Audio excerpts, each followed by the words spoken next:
Assalamualaikum warahmatullahi wabarakatuh. Alhamdulillah, jumpa lagi dengan Bu Lisa. Pada kesempatan kali ini, kita akan melakukan persiapan PTS ya, IPS besok ya. Mudah-mudahan semuanya sehat ya kan dan sukses. Bismillahirrahmanirrahim. Nanti juga ada tips sukses PTS. Jika mudah-mudahan semua dapat nilai 100 ya. Amin ya robbal alamin. Langsung saja pada soalan yang pertama. Di dalam ilmu ekonomi, konsep permintaan berarti, nah di sini kita harus ambil kata kuncinya ada permintaan ya. Konsep permintaan berarti apa? Sejumlah barang yang hendak yang hendak di apa? Yang hendak dibeli. Karena di sini adanya permintaan. Nih kata kuncinya ya. Jadi di dalam ilmu ekonomi, konsep permintaan berarti sejumlah barang yang hendak dibeli pada waktu dan tempat tertentu. Jadi ini jawabannya.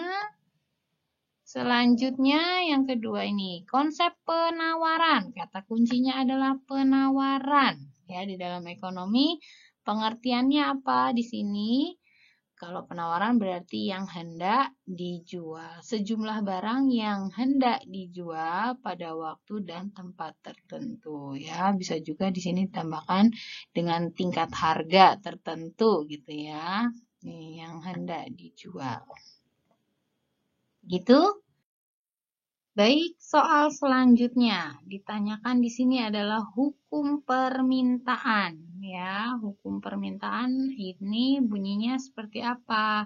Semakin tinggi harga barang yang diminta, maka semakin tinggi jumlah permintaan. Ya, ini salah, ini bukan ya. Semakin rendah harga barang akan semakin rendah jumlah permintaan. Ini juga bukan. Semakin tinggi harga barang yang diminta, semakin tinggi jumlah penawaran. Ini juga bukan tentang permintaan. Semakin rendah harga barang yang diminta, maka semakin tinggi jumlah permintaan. Nah, ini yang benar jawabannya ya. Selanjutnya, hukum penawaran. Semakin tinggi harga barang yang ditawarkan, maka semakin tinggi jumlah penawaran. Ya, ini yang benar ya. Jawabannya adalah yang pertama. Semakin tinggi harga, maka yang ditawarkan akan semakin tinggi juga. Berikut ini merupakan faktor yang mempengaruhi permintaan. Ya, jawabannya adalah jumlah pendapatan, besar biaya produksi, kemajunya teknologi, produsen lainnya. Ini kita lihat dari sudut pandang konsumen. Ini yang berpengaruh adalah ini jumlah pendapatan ya. Jadi ini jawabannya tentang jumlah pendapatan. Faktor yang mempengaruhi penawaran. Nah, ini dari sudut pandang penawaran dari sudut pandang produsen. Berarti dia adalah biaya produksi. Oke, ini jawabannya ya. Oke, next question. Salah satu faktor penyebab mendorong perdagangan internasional. Nah, ini faktor pendorongnya seperti yang sudah kita pelajari adalah karena perbedaan sumber daya. Ini jawabannya. Oke. Jepang mampu memproduksi otomotif dengan efektif, Malaysia mampu memproduksi sawit dengan efisien. Nah, ini dikenal dengan keunggulan komparatif. Ini juga sudah pernah kita pelajari ya, bagaimana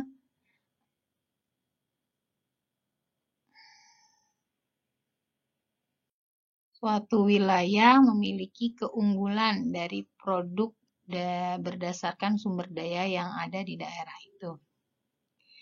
Baik, selanjutnya definisi kegiatan ekonomi. Wah, ini sudah sangat mudah ya. Jadi kegiatan ekonomi adalah Setiap usaha manusia dalam rangka memenuhi kebutuhan hidupnya. Wah, ini sudah ada jawabannya langsung ya, gampang nih. Alhamdulillah ya.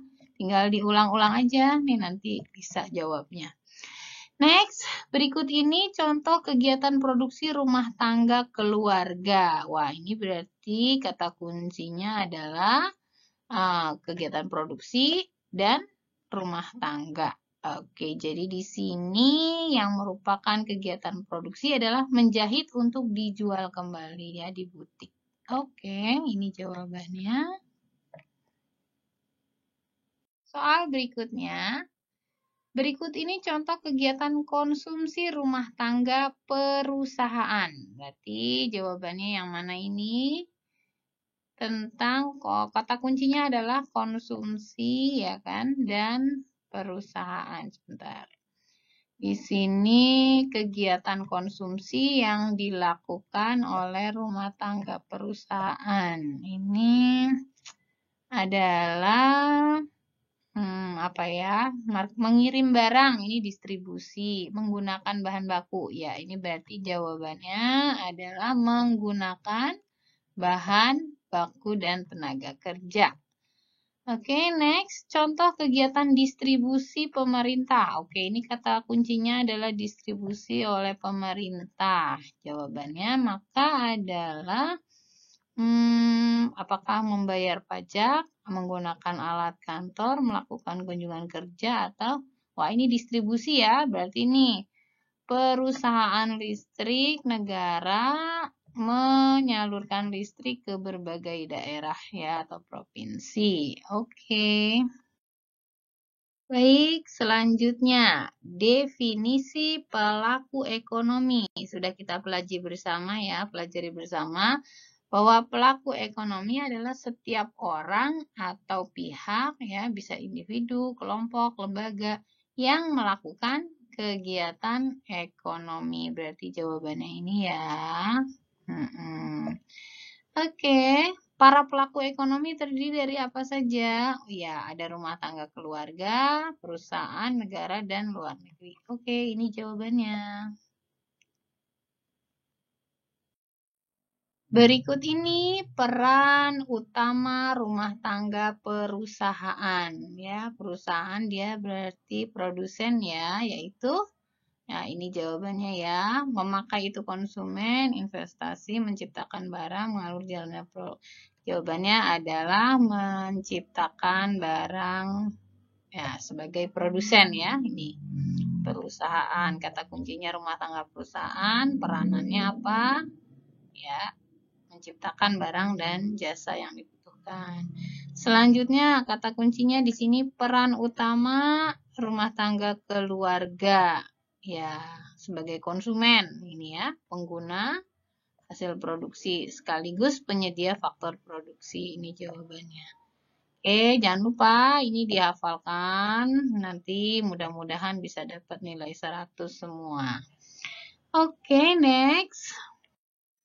Bonus buat kalian semua, tips sukses PTS ya. Jangan lupa 1, selalu berdoa sebelum belajar ya. Minta keberkahan dari Allah Subhanahu wa taala, minta ilmu yang bermanfaat, ilmu yang berguna ya kan, ilmu yang bisa diamalkan. Yang kedua, fokus ya, pelajari kisi-kisi yang diberikan oleh guru bidang studi ya, karena itu akan mempermudah ya apa yang harus kalian pelajari. Ada juga yang memberikan batasan pelajaran yang akan diujikan. Ketiga, kerjakan latihan soal persiapan PTS yang diberikan ya, itu akan mereview memori kalian dalam pelajaran-pelajaran sebelumnya. Jangan lupa tips yang keempat, mohon doa restu dari orang tua ya, karena keridhaan Allah itu berserta dengan keridhaan orang tua. Ya, mudah-mudahan dengan didoakan oleh orang tua kita ya, kita menjadi mudah dalam mengerjakan soal-soal yang diberikan. Yang kelima, don't forget to like and subscribe my channel, Maulidati Sahabat Channel ya. Mudah-mudahan nanti bermanfaat dan bisa mempermudah kalian dalam mengulang pelajaran. Don't forget to watch the next video because this is only the first part, ya. To be continued to the next part, to the next video. Okay, see you. Bye-bye. Assalamualaikum warahmatullahi wabarakatuh.